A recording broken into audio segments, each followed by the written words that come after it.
Hey warriors, Happy New Year. I haven't done a vlog for a few weeks because my life has been a little bit crazy to say the least. A few things have happened really. Um, I've spoken to you about this dodgy finger. Well, what I didn't want to put on here was they thought I had blood cancer. So I was having some tests, and I have to say about our wonderful NHS in the UK, it's genuinely something that we couldn't live without, if I'm honest. They act so quickly. I had some blood tests taken. I was in within just over a week. Had some crazy tests, blood tests done, and genetics tests. Praise the Lord that it wasn't that. It was okay. I think that it was probably blood poisoning from my gardening expedition. So I've had the worry of that. And on top of that, I moved house. I moved house on the 17th of December. So, do you know, like with menopause anxiety, can you imagine how that takes you off the Richter? Um, but it's something that we've been looking to do for a couple of years, actually, as a result of my anxiety on the menopause, which is why I wanted to do this vlog today, because a few things happened as a result of that. So, I've been trading for 17, 18 years, something along those lines. So when I first started working for myself, I had some bits of employment as well in between. But the basis was for me to be home with the kids. So I was actually a busy fool for probably 15 and a half years. I used to take my kids to school. I would go to clients all day, driving around, doing 20,000 plus miles a year. And be home for my kids. And then as the children got a little bit older, my husband is a head teacher, so he would be home. I used to work out later, so if I was in a certain area, I'd go and see as many clients as possible, because my theory was that the more time I was out in one area, the more time I'd have in my office. But the truth of it is, I couldn't grow my practice or do anything because I was just out like a busy fool. Now, that changed, not because I had the brainwave to go, this is what I'm going to do. I all of a sudden started having the migraines as a result of the menopause, which, as I've discussed in the blogs, kind of debilitated my life, really.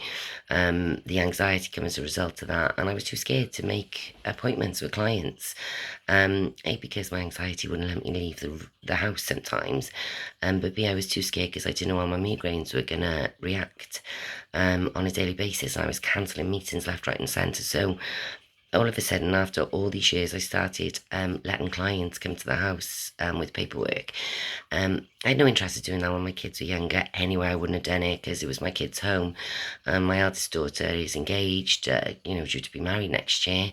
And my baby is 24 years old now. So, I mean, they weren't kids anymore. They could understand it. I tried to do it in the day around when my husband and my son was working. But as I said, my husband is a head teacher. So unfortunately for him, the weeks he was home, he was having clients back and forth my house. And the previous house I was in only had one big living dining space, so he would have to make himself scarce. So it just got to a point really where my home was just taken over by work, and it just wasn't fair on anybody. So we decided to move. So the goal is where I am here, is that I will be converting the garage into like a functioning office for myself, really. But also this house have just got two separate rooms, which just means that if I do have to have clients here in the meantime, and I only have clients to drop off paperwork and things, I go places for meetings still, but that is the bulk of my job, unfortunately. So it just means that there's another space, so I'm not throwing my husband up to bed or in our bedroom to work because I've got clients coming. So it's changed things. But the other thing that have happened as well is I've had more savings in the last 2 years than I've ever had in my life. As a result of not going out to clients, and I know I say this all the time, I salute you warriors that go out to work every day, because I was actually doing that until I couldn't do it no more, which is why I say I don't know how you women cope, because I physically had to change the way I was running my business, but it worked for the better for me. I just feel I'm always moaning about my anxiety, but I just wanted to give a positive on really what have happened for me. So as a result of not doing 20 odd thousand miles a year, and, going out to less clients, two things happened for me really. A, for the first time ever, I was able to grow my business. It wasn't intentionally, but as I was home more, it meant I had more time, which meant that when clients asked me or new people recommended me, I was able to take more people on. it meant I've been able to organise my office so much better, and I have, two of the most reliable members of staff. Well, they're not staff because they're self-employed. They have their own businesses, they work for themselves, but I'm able to outsource work to them, which is absolutely amazing because obviously they have their own clients and things, and I'm just one of them for them. But I mean, I trust both of them with my life, and it just means that I can be more organised in the work that I do. But finally, I saved myself a fortune in like motor expenses, I can't tell you. So earlier this year, being Miss Sensible, I stopped leasing a car. I actually bought a car, so it's the first time in many, many years I've owned a car. But with what I can't tell you what I'm saving, not being out on the road, I needed chairs in Starbucks because obviously when you're out for 10, 12 hours of a day, sometimes more, you have to stop, to use the toilet somewhere, you have to buy a Starbucks. And then you're buying other stuff, so you're buying food on the road, just the fuel alone. So I moan about the anxiety all the time, actually, because it's just so horrendous, and I'll speak to you briefly about that now in a minute. What I wanted to say for me personally was, inadvertently, the menopause changed the way I did my business. So it wasn't me being like clever Sam and going, oh, this is what I'm going to do. The menopause kind of took hold, said you can't go out to meetings anymore because you're just neurotic, you've got anxiety coming out of the room, you don't want to get dressed, you don't want to leave the house, and on top of that, you had all these migraines. So it just changed the way I had to do things, which have just really worked out for the best of me, and it's probably been the most productive I've been in the last 18 years business. So that's rather crazy, really. So for all I moan, the plus side of that has been this, and I've just saved a fortune. I just can't tell you, shares must have dropped in Starbucks since I stopped going. So that's a good thing. And with regards then to the menopause, I am not a promoter of HRT for everybody. We're all on our own paths. So I keep saying that this is just my journey. I've been back on the Olestra, which I was on previously, and I'm just starting to feel like myself again. I feel the best that I've felt in probably since before I went on holiday, when I couldn't get the prescription of them, because obviously we have a shortage of HRT across the world, I believe. So my migraines now are around about 6 a month, which is amazing. I've gone from every day and having a couple a day to only about 6 a month, 8 at the tops, which is amazing for me compared to where I started. So that is real progress.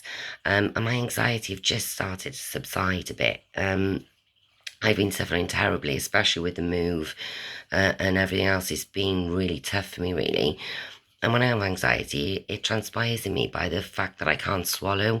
And I can't tell you how weird it is, because once you think you can't swallow, and you start to think about it, you try to swallow more, and then because you can't, because it's a natural reaction to your body, you think that you can't swallow and you're choking. And then I was stopping eating, and it was waking me up in the night where I felt I couldn't swallow. I was waking up in like a blind panic. And it's how my anxiety actually portrays itself. I think lots of people have real bad panic attacks, and I do get them, and I get terrible night sweats still. But I have to say that with this last duo, I'm starting to feel I'm not myself, and I'm still having moments. My husband said to me yesterday, I don't know what's the matter with you. And I was like, no, you're just there. And like, that's so mean, because he's amazing, but it's just mean. But it's just sometimes you're just like, ugh. We just have these moments where we just flip on a drop of a hat, and there's no reason for it. It just happens. You wake up in the morning, and you're like a vile terror. You're just, on top form. And I had one of those days yesterday, actually, and he was just like, I don't know what's the matter with you. I was like, just there, and there's just no reason for it. So I still have moments, but I gotta be honest, they've been few and far between. So that over the last 6 weeks, the move have kind of added to things. But I mean, the swallowing thing, oh my God, touch wood, has been gone now for about 4 weeks, which is amazing, because I had that for about 2.5 months, and it's quite scary, and it's just not very pretty. I hope all you lovely ladies are hanging in there, and life is treating you quite kind. Happy New Year, and I just hope we all have a happy and healthy and kind 2020 and decade moving forward. Just keep well and keep healthy, and I salute you warriors. Take care.